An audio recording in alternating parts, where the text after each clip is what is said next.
Good evening, students. Welcome back to the YouTube channel of ATS. So, today we have come up with a new chapter, that is Governor. Now, we'll start with the chapter Governor.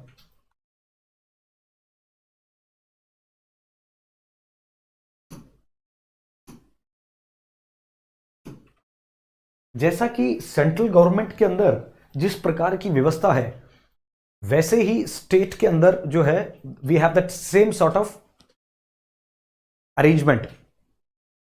Governor is the part of state executive machinery, basically, if we say, and the governor institute in the state executive part 6th of the constitution, in part 6th of the constitution, covering article 153 to 167, in which we talk about governor.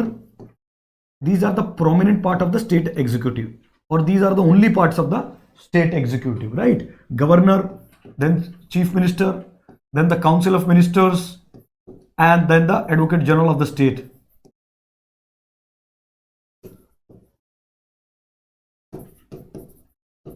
ठीक है, ये सब एक state executive system का part है, जिसमें से कि सबसे इंपॉर्टेंट पिलर है गवर्नर, और आज हम गवर्नर के बारे में डिस्कस करेंगे. ये part 6th of the Indian constitution का हिस्सा है. ठीक है.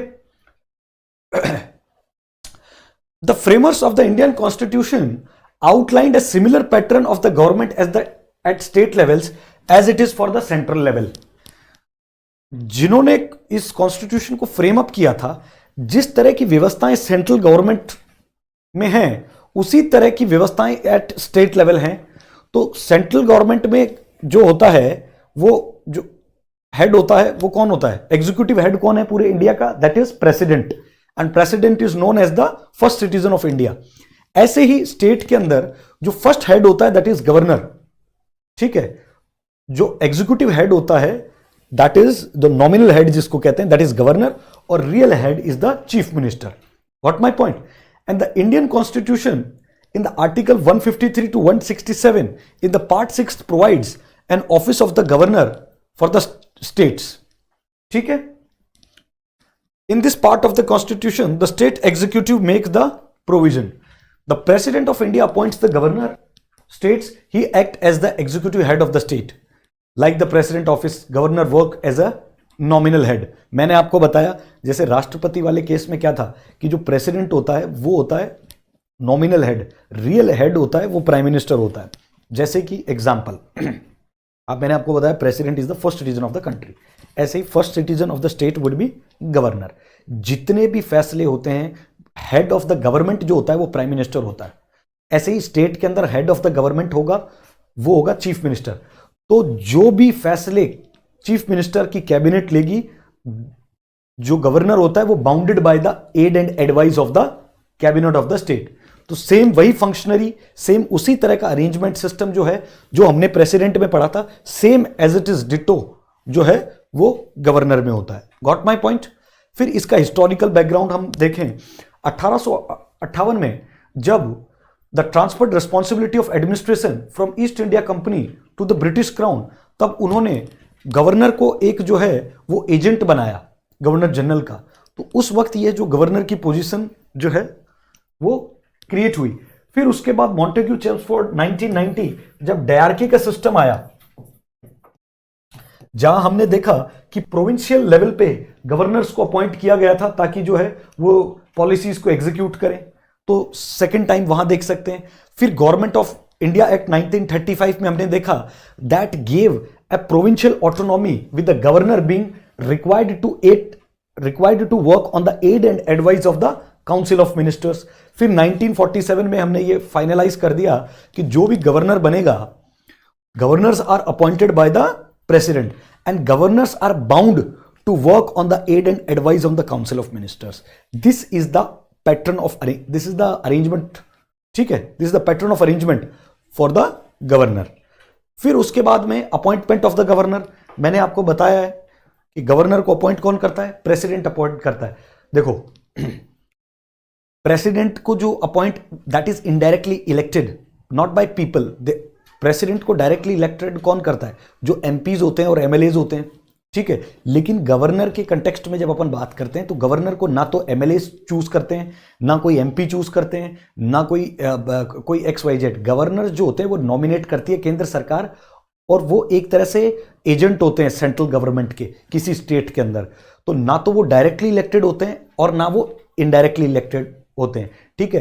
गवर्नर्स को अपॉइंट करती है कौन? गवर्नर को अपॉइंट करता है राष्ट्रपति, लेकिन गवर्नर्स को जो नॉमिनेट करती है वो केंद्र सरकार करती है, फिर राष्ट्रपति के पास नाम भेजती है और राष्ट्रपति फिर उनको जो है वो अपॉइंट करता है। और जितने भी गवर्नर होते हैं वो एक तरह से as a agent of centre के रूप में जो है स्टेट्स के अंदर अपनी सेवाएं देते हैं, ठीक है। The president appoints the governor of any state by using his executive power bye issuing warrant under his seal और अपॉइंटमेंट इन हिज नेम, ठीक है। और गवर्नर का जो रिमूवल प्रोसेस होता है, जैसे और अपन ने कॉन्स्टिट्यूशनल बॉडीज में देखा या देखेंगे, उनमें एक बहुत ही जटिल प्रक्रिया होती है, ठीक है। अब चूंकि इसकी इलेक्शन की कोई प्रक्रिया जटिल नहीं है, जिसका मतलब जो कोई भी रिनाउंड पर्सनालिटी हुई किसी भी फील्ड में उसको गवर्नर बनाया जाता है, इंडिया के अंदर ये देखा जाता है। तो इसकी जब कोई इलेक्शन की प्रक्रिया इतनी जटिल नहीं है तो हटाने की प्रक्रिया भी कोई जटिल नहीं है, जब चाहे जो है प्रेसिडेंट इनको हटा सकता है, ठीक है। फिर उसके बाद क्वालिफिकेशन क्या है? क्वालिफिकेशन गवर्नर की यही है कि that he should be the citizen of the India. जरूरी नहीं है कि वो किसी जैसे, अच्छा एक चीज और है, जब भी गवर्नर के केस में ये कहीं वैसे कॉन्स्टिट्यूशन में कहीं मेंशन नहीं है, बट इसको एक तरह से ये अब एक ऐसी प्रथा हो गई है, गुजरात का कोई आदमी है तो वो गुजरात का गवर्नर कभी नहीं बनेगा, कोई राजस्थान का आदमी है तो वो राजस्थान का गवर्नर कभी नहीं बनेगा। So the only condition for the qualification of the governor that he should be individual should be the citizen of the India.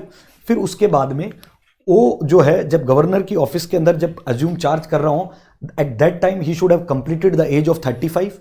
उसके अलावा अगर वो किसी भी पद पे है, whether he is a member of parliament, whether he is an MLA, whether he is working in any office as the office of profit, then he has to bound to vacate his seat before joining the position of governor। बस ये इतना आपको याद रखना है। इसके अलावा conditions for the governor में या क्वालिफिकेशन में कुछ नहीं है, ठीक है। क्योंकि जैसे ही वो अपॉइंट हो जाता है गवर्नर के लिए, उसके बाद उसको ही can not hold the office of profit, ठीक है। उसके अलावा सुख सुविधाएं गवर्नर को, जैसे राष्ट्रपति को राष्ट्रपति भवन मिलता है, गवर्नर को जो है वो राजभवन मिलता है विदाउट एनी रेंट, एक फिक्स्ड सैलरी होती है, ठीक है। फिर उसके अलावा गवर्नर्स को जो है सैलरीज अलाउंस जो है वो सारी जो प्रिस्क्राइब होती है, वो जितनी भी डिटरमाइन होती है, ये सारी चीज़ें ये पार्लियामेंट करती है। और एक बार कोई गवर्नर बन जाए, उसके बाद में ज्वाइनिंग के बाद में आप उसके किसी भी सैलरी को या अलाउंस को या किसी भी मिलने वाली सुख सुविधाओं को आप जो है कर्टेल नहीं कर सकते हैं, ठीक है। That is the important thing in this. फिर उसके बाद if a governor is given the charge of 2 और मोर स्टेट्स, अगर कोई गवर्नर को, देखो पहले तो क्या था, कॉन्स्टिट्यूशन में ये प्रोविजन था कि भाई हर स्टेट का एक गवर्नर होगा, लेकिन 7th कॉन्स्टिट्यूशनल अमेंडमेंट एक्ट 1956 के आने के बाद में एक प्रोविजन बना। 7th कॉन्स्टिट्यूशनल अमेंडमेंट एक्ट 1956 के आने के बाद एक अमेंडमेंट बना, क्या बना कि अब क्या है, एक आदमी जो है वो 2 स्टेट का भी गवर्नर हो सकता है, एडजॉइनिंग 2 स्टेट्स का भी गवर्नर हो सकता है, ठीक है ना। मतलब जो आसाम का गवर्नर है, he is the governor of Nagaland as well, ठीक है। जो मेघालय का गवर्नर है, एग्जाम्पल, ये तो करेक्ट है, आसाम का गवर्नर, नागालैंड का गवर्नर भाई पहले तक तो सेम ही था, जब when I was in Nagaland, अब चेंज हो गया हो तो आई डोंट नो।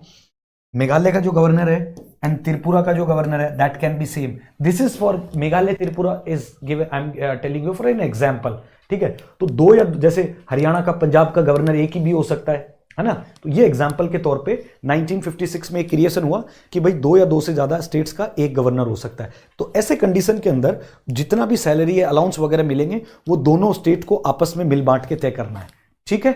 और एक बार अगर कोई किसी का अपॉइंटमेंट हो जाता है एज अ गवर्नर, तो जब तक उसका टर्म है वो कंप्लीट नहीं होता, उससे पहले आप उसको मिलने वाली किसी भी सुख सुविधाओं को यू कैन नॉट डिमिनिश, ठीक है, that can not B diminished, ठीक है। Powers of the governor of the state possess the variety of the powers.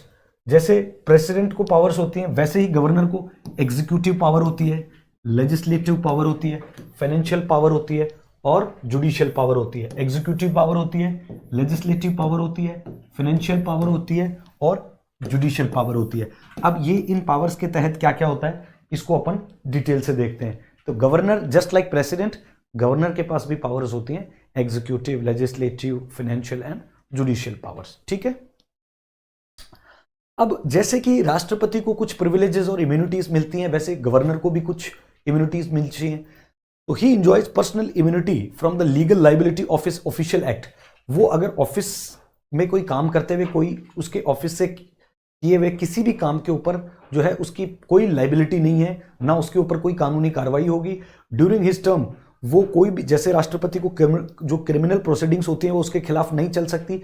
In fact of his personal acts, अगर गवर्नर के रहते हुए अगर उन्होंने कोई क्रिमिनल एक्ट भी अगर कोई कर दिया है तो उस एक्ट के खिलाफ भी कोई उनके खिलाफ कार्रवाई नहीं होगी। सिविल अगर कोई मामला है, जमीन से जुड़ा हुआ मामला, कोई मैरिज से जुड़ा हुआ मामला, उस मामले में आप कार्रवाई कर सकते हो, लेकिन उसके एवज में आपको 2 महीने का नोटिस देना पड़ेगा पहले, ठीक है। He can be arrested, he can not be arrested, ना वो राष्ट्रपति के जैसे अरेस्ट हो सकते हैं। However after giving 2 months notice in the civil proceedings can be instituted against during his term of his office respect to his personal act. अगर civil act का कोई मामला है, वो भी उसका पर्सनल एक्ट का किया हुआ, तब 2 महीने का पहले नोटिस देना पड़ेगा, फिर उसके बाद में आप कार्रवाई कर सकते हो। But in that case also governor can not be arrested और imprisoned. Got my point? So you are saying president और गवर्नर की चीजें लगभग सेम है, सारी एवरीथिंग इज सेम, ठीक है। कुछ चीजें जो पावर्स में जो थोड़ा बहुत है वो वी विल सी दैट, ठीक है। फिर अब अपन देखेंगे executive powers. What are the executive powers of the governor?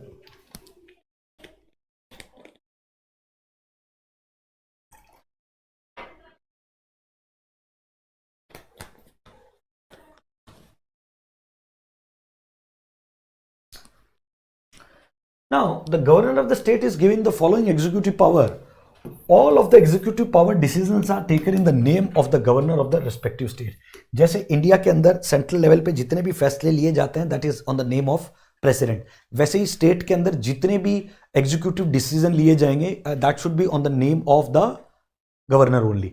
All the state government can appoint the chief minister of the respective state and other ministers of the respective state. Chief minister या minister जितने भी appoint होते हैं वो governor ही appoint करता है state के अंदर. The governor of the state appoints the advocate general of the state. Advocate general of the state को भी गवर्नर ही अपॉइंट करता है. वो बात अलग है कि स्टेट गवर्नमेंट है वो नाम रिकमेंड करती है, उसी आदमी को ये कर सकते हैं, अपनी इच्छा से नहीं कर सकते, लेकिन अपॉइंटिंग जो अथॉरिटी होती है वो गवर्नर ही होता है, ठीक है. तो आप देख सकते हो कि गवर्नर का कितना बड़ा रोल है, ठीक है. इसके अलावा जो भी विधानसभा का कोई सेशन होता है किसी भी राज्य के अंदर, तो उसका फर्स्ट जो सेशन होता है उसका फर्स्ट सीटिंग के अंदर गवर्नर जो है वो अपना अभिभाषण देता है, ठीक है. जैसे लोकसभा में राज्यसभा में राष्ट्रपति देते हैं तो वैसे ही यहाँ गवर्नर देते हैं. फिर उसके बाद the state governor can recommend president and central government imposition of the president rule. अगर मान लो कहीं failure of the constitutional machinery हो जाए किसी स्टेट में, जहां पे कॉन्स्टिट्यूशनल मशीनरी फेल हो जाए, तो आर्टिकल 357(6) जो लगता है प्रेसिडेंट रूल, उसका रिकमेंडेशन जो होता है वो गवर्नर ही देता है. किसको? प्रेसिडेंट को. उसके बाद प्रेसिडेंट रूल लगता है, ठीक है. तो ये पावरफुल एक वेपन है इनके पास कि जब भी कॉन्स्टिट्यूशनल मशीनरी का जो फेलियर होता है तो उसका जो रिकमेंडेशन होता है वो रिकमेंडेशन जो है वो ये गवर्नर देता है प्रेसिडेंट को. फिर the governor of the state acts as a chancellor of the state universities. जितनी भी किसी एक स्टेट के अंदर जितनी भी यूनिवर्सिटीज होती हैं उनका जो चांसलर होता है वो दैट इज गवर्नर. तो उनके पास सबसे बड़ी पावर ये भी है कि वो सारे अपॉइंटमेंट जितने भी वाइस चांसलर यूनिवर्सिटीज में होते हैं वो सारे कौन करता है? गवर्नर करता है. फिर उसके बाद हमने एग्जीक्यूटिव पावर्स देखी, अब हम इसकी लेजिस्लेटिव पावर देखेंगे.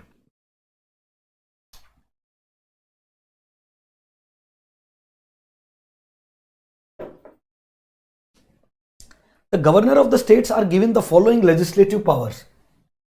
The state governors can summon and expel the respective state's legislature. He can also dissolve the state legislature.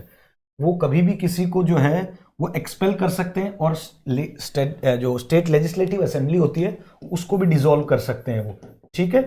ये उनके पास पावर होती है. For a pending bill in the state legislature the governor can send the message to either house of the legislature.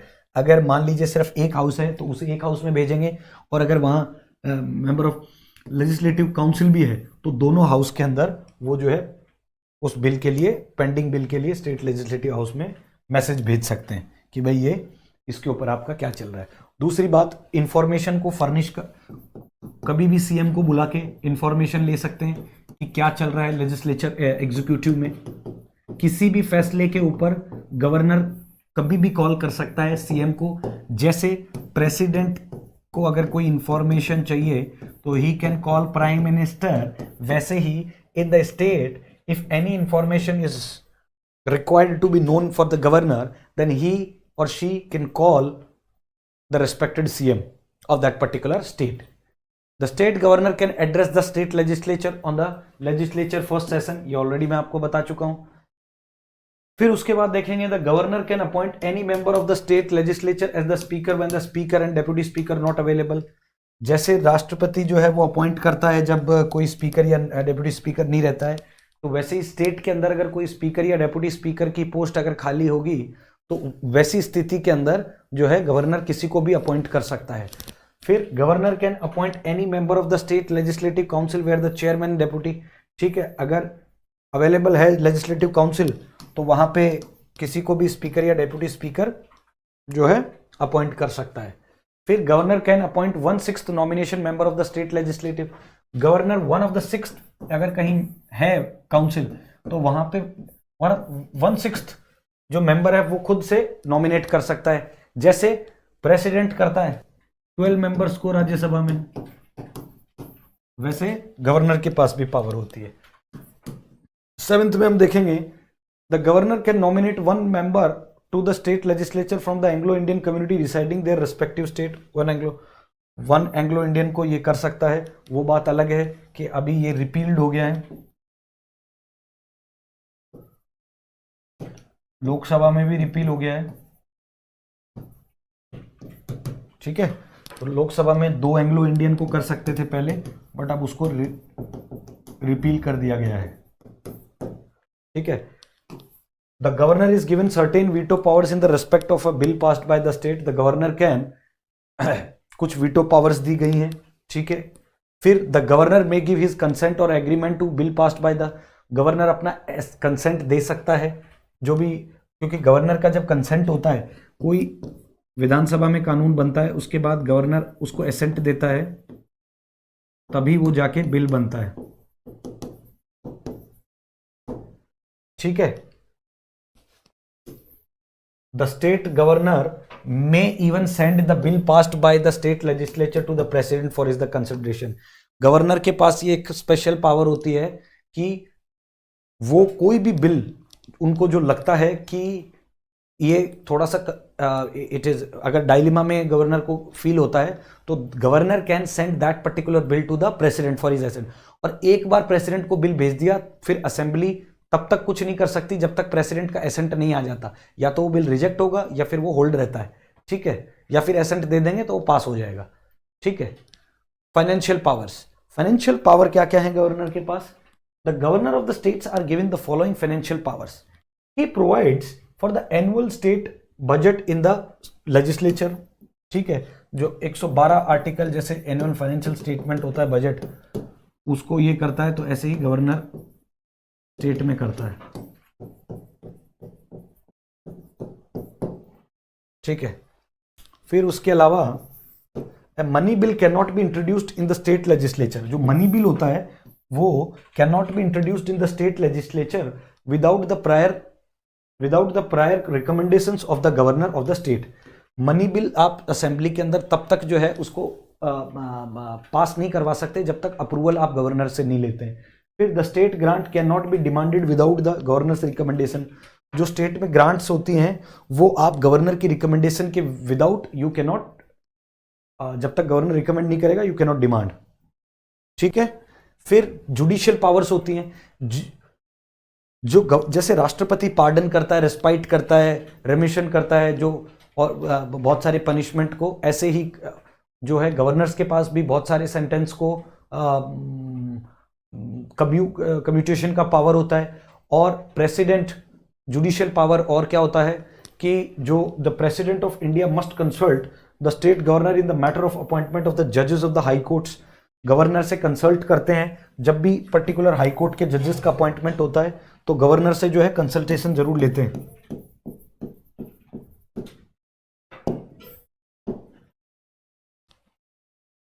Plus जो state, जैसे जो central level में UPSC होती है, वैसे स्टेट लेवल में अगर मान लो जुडिशियल एग्जाम करवाने की एक जुडिशियल सर्विस कमीशन होता है, तो वो जो जजेस होते हैं, जैसे डिस्ट्रिक्ट जजेस होते हैं, इनको अपॉइंट जो है वो गवर्नर ही करता है, डिस्ट्रिक्ट जजेस को। विदाउट गवर्नर की रिकमेंडेशन से आप इनको अपॉइंट नहीं कर सकते हैं, ठीक है, एक आपको ये भी याद रखना है।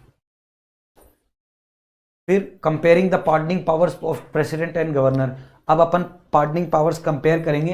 प्रेसिडेंट की तो आपको मैंने प्रेसिडेंट वाले में बताई दी थी सारी सेम चीजें, कोर्ट मार्शल से लेके वो डेथ सेंटेंस को भी कम्यूट कर सकते हैं, पार्डन कर सकते हैं, ठीक है, और जो मार्शल लॉज हैं, सेंट्रल लॉज से रिलेटेड जो सब्जेक्ट्स होते हैं उनको कर सकते हैं, ठीक है।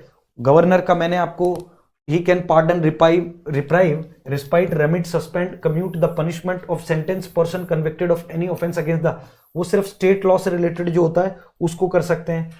गवर्नर जो है वो डेथ सेंटेंस को पार्डन नहीं कर सकता, ठीक है, even if A state law prescribed.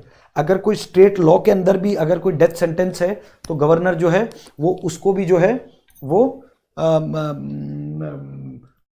Pardon नहीं कर सकता। फिर the power of grant lies with the president and not the governor, but the governor can suspend, remit और commute the death sentence. But governor suspend कर सकता है, रोक के रख सकता है, कम्यूट कर सकता है लाइटर फॉर्म में, लेकिन ही कैन नॉट पार्डन, ठीक है, he does not possess any such power. Court martial की और इस तरह की कोई जो इनके फैसले होते हैं उसके ऊपर गवर्नर के पास इस तरह का कोई पावर नहीं होता है। फिर आर्टिकल 163 में recognise governor discretional power. There are the situations governor has to act without the aid and advice of the council of minister. There are two type of such situations. जैसे मैंने आपको president के case में बताया था, जब president के पास भी कुछ डिस्कशनरी पावर्स होती हैं, ऐसे ही गवर्नर के पास सिचुएशनल सर्कमस्टांसेस होते हैं, कुछ डिस्कशनरी पावर्स होते हैं, तो वो ऐसे केस में डिस्कशनरी पावर यूज करते हैं। वो केसेस के बारे में हम थोड़ा सा संक्षिप्त में डिस्कस करेंगे।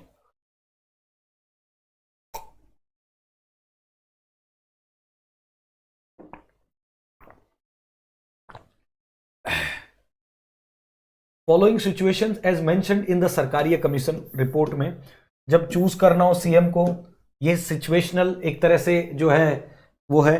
टेस्टिंग जब मेजॉरिटी करना हो, डिसमिसल ऑफ सीएम हो, डिसॉल्विंग ऑफ असेंबली हो, recommendation of the president rule करना हो, reserving the bill for president consideration, returning a bill to the legislature, ठीक है, ये सारी पावर्स हैं। Where there the constitution confer such power, ये आर्टिकल 200 के अंदर ये सारी चीजें मेंशन्ड है, ठीक है।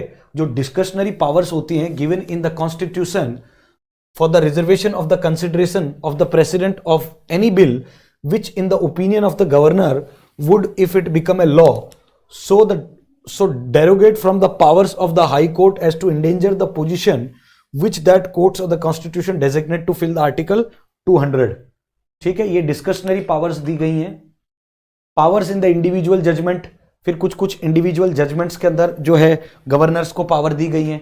जो गवर्नर है अरुणाचल प्रदेश के और नागालैंड को, उनको एक स्पेशल रिस्पॉन्सिबिलिटी दी गई है ताकि वो अपने स्टेट का जो लॉ एंड ऑर्डर है रिस्पेक्टिव स्टेट का, उसको जो है they can maintain the law and order. फिर गवर्नर ऑफ अरुणाचल प्रदेश, ये जितने भी नॉर्थ ईस्टर्न स्टेट हैं, Arunachal, Assam, Meghalaya, Mizoram, Nagaland, Sikkim, Tripura, interest with some specific, इनके पास गवर्नर के पास एक स्पेसिफिक डिस्क्रेशन होता है। आर्टिकल 371, 371A, 371F, 371H में, ठीक है, जो ऑटोनोमस काउंसिल्स वगैरह भी चलाती हैं वहां पे ऐसे स्टेट्स के अंदर। तो ये जो नॉर्थ ईस्ट के जितने भी स्टेट्स हैं, स्पेशल स्टेटस का जिनको मिला हुआ है, यहाँ के गवर्नर्स के पास as comparative to other state governors के पास कुछ स्पेशल पावर्स होती हैं, ठीक है। फिर powers independent of the council of ministers. Governor as administrator of the union territories, governor as union territory में उनको एडमिनिस्ट्रेटर्स बोलते हैं। And any governor on being appointed by the president as the administrator of an adjoining UT has to exercise his administrator independently of the state council of ministers, ठीक है। वैसे जो governors होते हैं दे आर पावरफुल। एडमिनिस्ट्रेटर्स और जो lieutenant governors होते हैं they are not that much powerful, लेकिन दिल्ली का जो लेफ्टिनेंट गवर्नर होता है या पुडुचेरी का, इसको आर्टिकल 239 के अंदर एक स्पेशल पावर दिया गया है। ठीक है, वो यहाँ पे दिल्ली के अंदर जो गवर्नर है, ही इज नॉट मतलब bound to on the advice, on the aid and advice of the state assembly. ठीक है, फिर ये ऑर्डिनेंस मेकिंग पावर है प्रेसिडेंट और गवर्नर की। ठीक है, इसको हम थोड़ा सा डिस्कस कर लेते हैं। देखो, he can promulgate an ordinance only when the both house of the parliament are not in the session, when either of the two houses parliament is। ये ऑर्डिनेंस तभी बना सकता है प्रेसिडेंट जब दो हाउसेस में से एक हाउस नहीं होगा। ठीक है, he can promulgate any ordinance when is satisfied that circumstances exist with the necessary for him to take।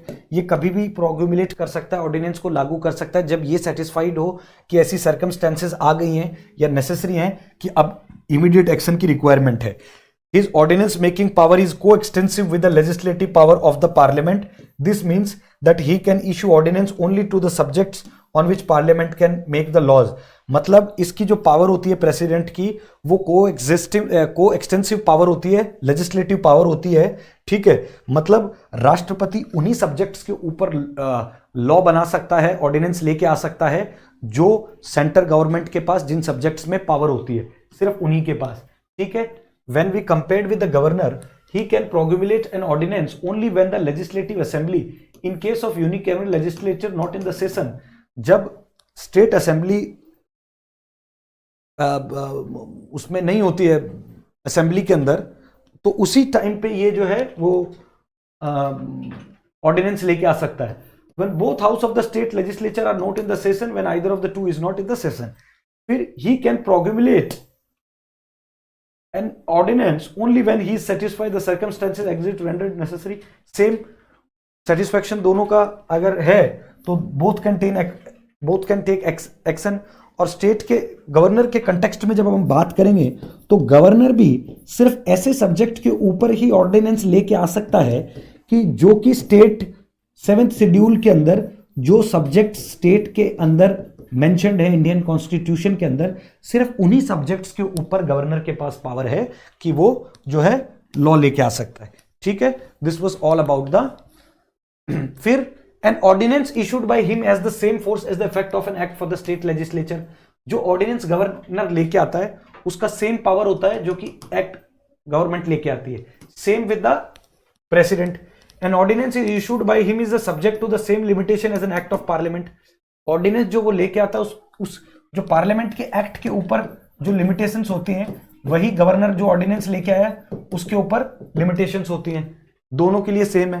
फिर he can withdraw an ordinance at any time. His ordinance making power is not a discretionary power. He can proclamate और withdraw any ordinance only on the advice of the council of ministers headed by the prime minister. ये इसकी कोई एक discretionary power नहीं है ordinance बनाना, ये सिर्फ तभी लेके आ सकते हैं जब इनको कैबिनेट जो है वो रिटर्न में रिकमेंडेशन देगी प्रेसिडेंट को। सेम विद द गवर्नर, जब chief minister headed by the chief minister जो काउंसिल होगी वो जब इनको रिटर्न में रिकमेंडेशन देगी या इनसे एडवाइस लेके, तभी ये कर सकते हैं। ठीक है, और जो ऑर्डिनेंस इशू करता है गवर्नर वो subject to the same limitation होता है act of the state legislature. ठीक है, और जो भी ये ऑर्डिनेंस लेके आते हैं उसकी मैक्सिमम जो होती है वो एक वैलिडिटी होती है ceases to operate of the expiry of 6 weeks from the reassembly of the. मतलब कहने का मतलब यह है कि अगर अपन इसकी बात करें, an ordination issued by the ceases to operate on the expiry of 6 weeks, मतलब प्रेसिडेंट के केसेस में भी जब भी नई from the reassembly of the parliament it may cease to operate even the earlier than the prescribed 6 weeks if the both of the parliament passes a resolution to disapprove it. कहने का मतलब है जैसे मान लो राष्ट्रपति ने कोई ऑर्डिनेंस जो है वो पास कर दी, ठीक है, जब लोकसभा या राज्यसभा में, राज्यसभा तो परमानेंट हाउस है वो तो हमेशा रहेगा, उस टाइम पे लोकसभा नहीं है, फिर जैसे ही नई लोकसभा आती है तो उसके 6 वीक्स के बाद में, 6 वीक्स के अंदर अंदर इसको ऑर्डिनेंस को ऑटोमेटिक खत्म कर देना होगा। 6 वीक्स तक का टाइम होता है, 6 वीक के बाद में ये automatic ordinance null and void हो जाएगी। ठीक है, उससे पहले भी नल एंड वॉइड हो जाएगी, 6 वीक के पहले भी, अगर जो लोकसभा है वो इसको अब डिसअप्रूव कर दे कि भाई इसको हम, इस ऑर्डिनेंस को, इस एक्ट को हम नहीं मानते।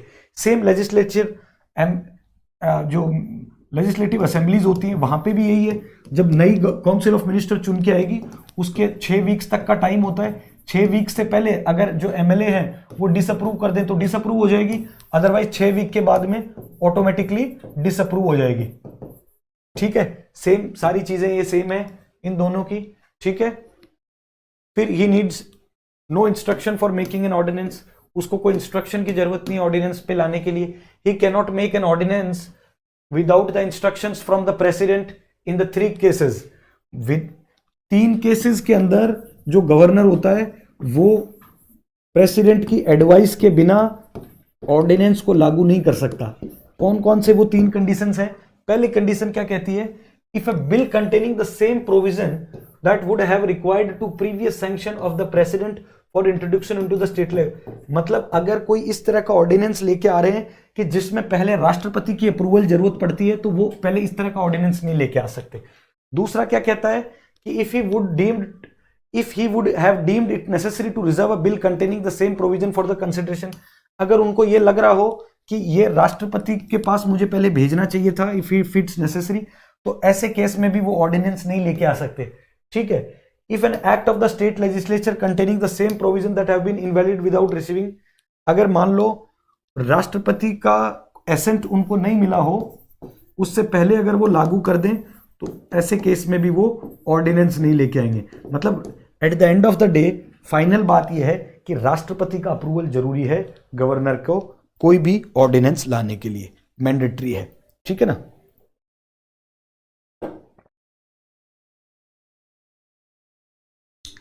ये कुछ स्पेशल रिस्पॉन्सिबिलिटीज हैं गवर्नर की। Moreover the governor has a certain special responsibilities to discharge according the direction issued by the president. In this regard, the governor has to consult the councils of ministers led by the chief minister.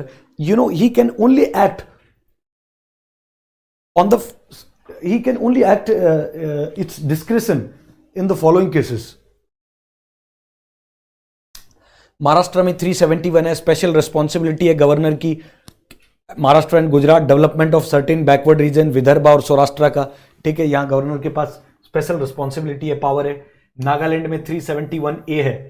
371 जो महाराष्ट्र के लिए है, नागालैंड के लिए 371A है।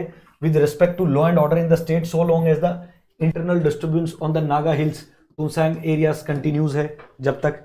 फिर 371B इसके लिए आसाम के लिए, with respect to administration of the tribal areas. ठीक है, 371A नागालैंड, फिर आसाम के लिए। फिर 371C 371P स्पेशल पावर है गवर्नर के पास, special responsibility for proper functioning of the committee of LA consisting of the legislative assembly consisting from the hill areas of state. फिर सिक्किम में 371F है, उनके पास सोशियो इकोनॉमिक एडवांसमेंट है different sections के। अरुणाचल में 371 है। ठीक है, H स्पेशल रिस्पॉन्सिबिलिटी है लॉ एंड ऑर्डर की। कर्नाटका में 371J है। ठीक है, 6 बैकवर्ड डिस्ट्रिक्ट्स हैं।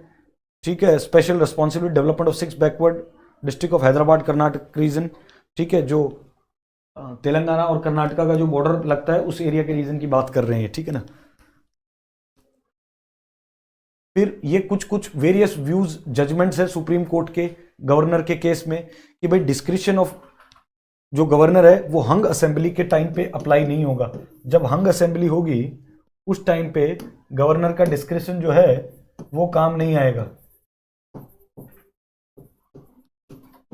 हंग असेंबली का मतलब है जब कोई भी सरकार बनाने की स्थिति में नहीं हो, जब कोई भी गवर्नमेंट बनाने की स्थिति में ना हो। ठीक है, फिर laid emphasis on the floor test in the house with in the 48 hours. इनको जो है फ्लोर टेस्ट करवाना पड़ेगा विद इन 48 आवर्स। ठीक है, उसको 15 दिन तक मैक्सिमम एक्सटेंड कर सकते हैं।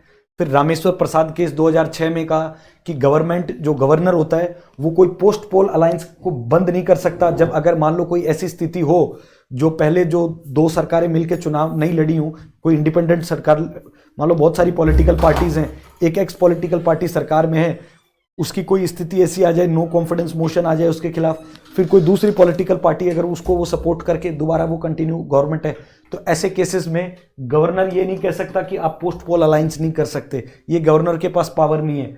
Unsubstantiated claims of the horse trading और corruption in the efforts at the government formation can not be cited as a reason to dissolve. Governor जो है ये नहीं कह सकता हॉर्स ट्रेडिंग के नाम से या करप्शन हो रहा है गवर्नमेंट के अंदर, इसलिए जो है उसको असेंबली को डिसॉल्व कर दो। ये कौन से केस में कहा गया? रामेश्वर प्रसाद केस 2006 में। ये ऐसे देखो, गवर्नर का जो ऑफिस है वो बड़ा विवादों में रहता है हमेशा, तो इसीलिए मैंने ये सारी चीजें डाली हैं। आप इसको अच्छे से देखना, पॉज करके। ये आप केसेस के सिर्फ नाम भी लिख लोगे आंसर में, ये सिर्फ लिख के भी आ जाओगे तो आपको जो है एक्स्ट्रा मार्क्स मिलेंगे। ठीक है, कि रामेश्वर प्रसाद केस 2006 में गवर्नर ने कहा है कि पोस्ट पोल अलायंस के लिए governor is not right person to disapprove that. दूसरी, गवर्नर ये क्लेम नहीं कर सकता कि भैया हॉर्स ट्रेडिंग हो रही है कि गवर्नमेंट करप्शन के नाम पे वो असेंबली को डिसॉल्व नहीं कर सकता।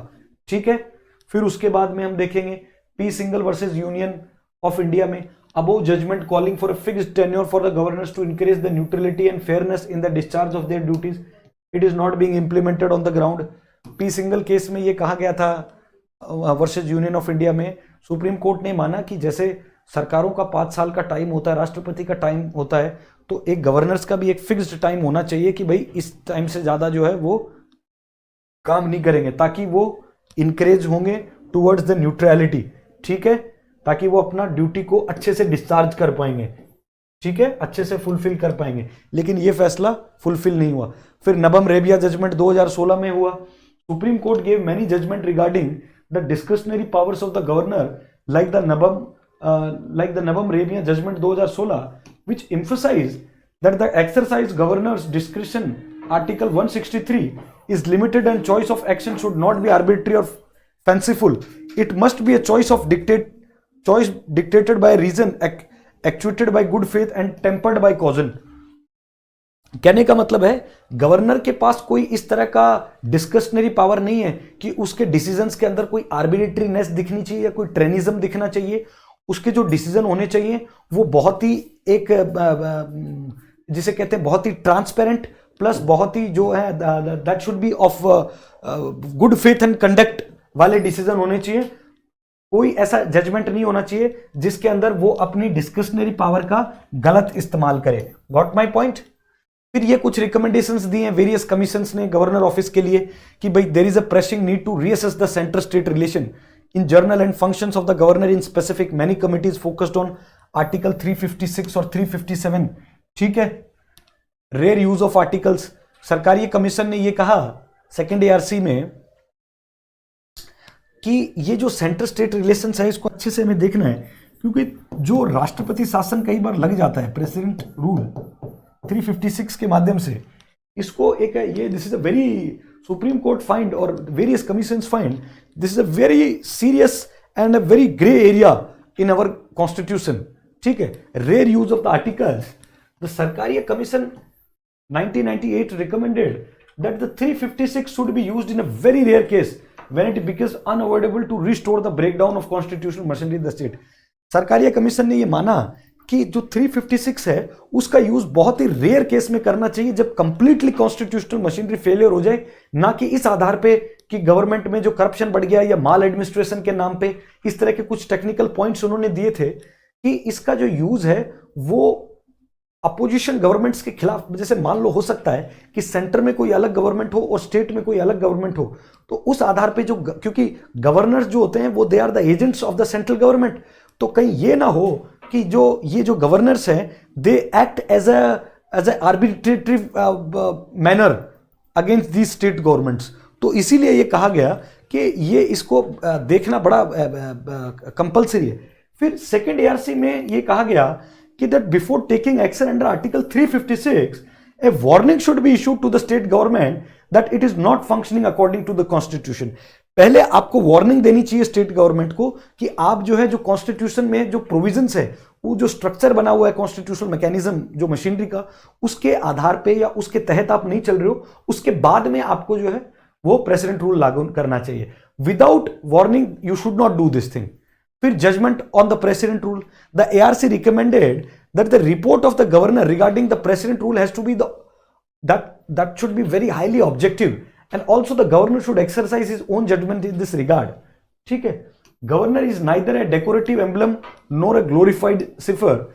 His powers are limited, but he has an important constitutional role to play in the governance of the state and strengthening the federalism.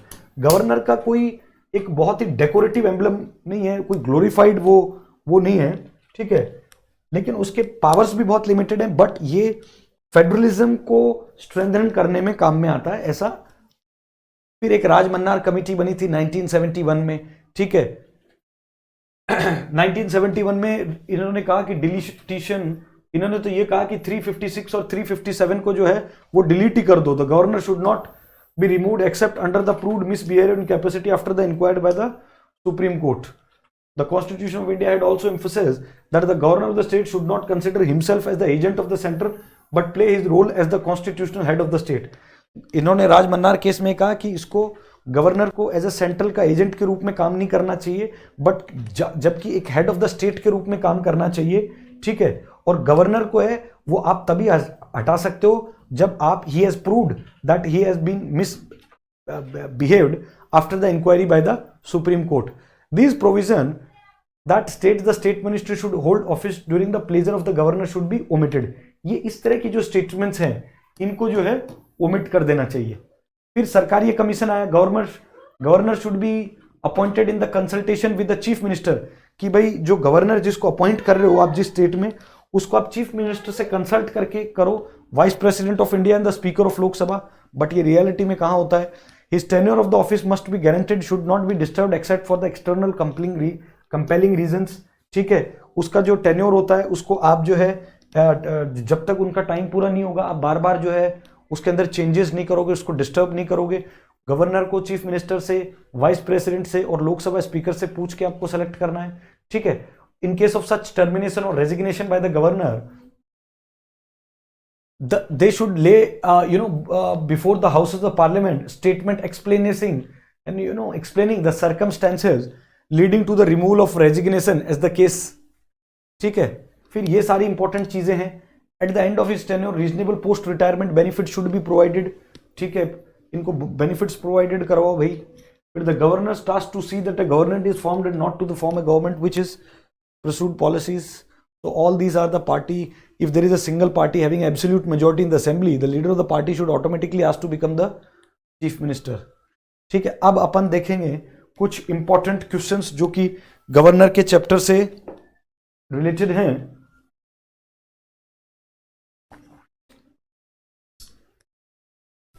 President cannot exercise his executive function without the advice of Council of Ministers, while the governor can. President cannot exercise his executive function without the advice and counsel by the governor can. No, governor cannot. Courts cannot interfere in the removal of the governor by union. Correct. Governor has both constitutional and situational discretion, while the president has only situational discretion. So the correct answer would be B, only 2. ठीक है. फिर उसके बाद में second, the governor of the state is a, जो governor of the state होता है वो क्या है.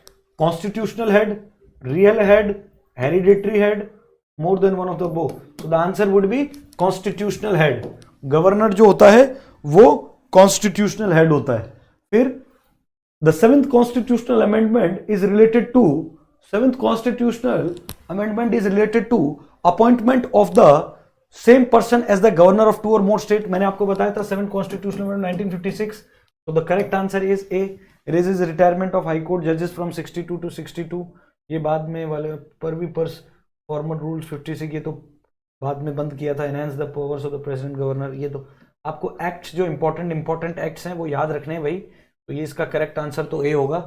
फिर which of the article deal with the ordinance making power of the governors. तो Which article deals with the ordinance making power of the governor? Article 200 तो नहीं होगा, आर्टिकल 161 भी नहीं होगा, 160.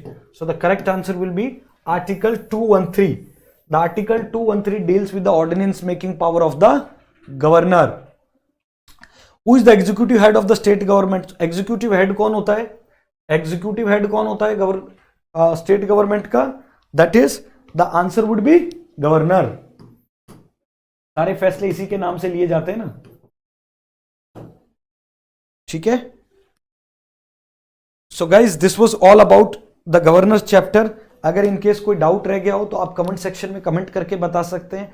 Till then take care, keep watching ATS। Thank you.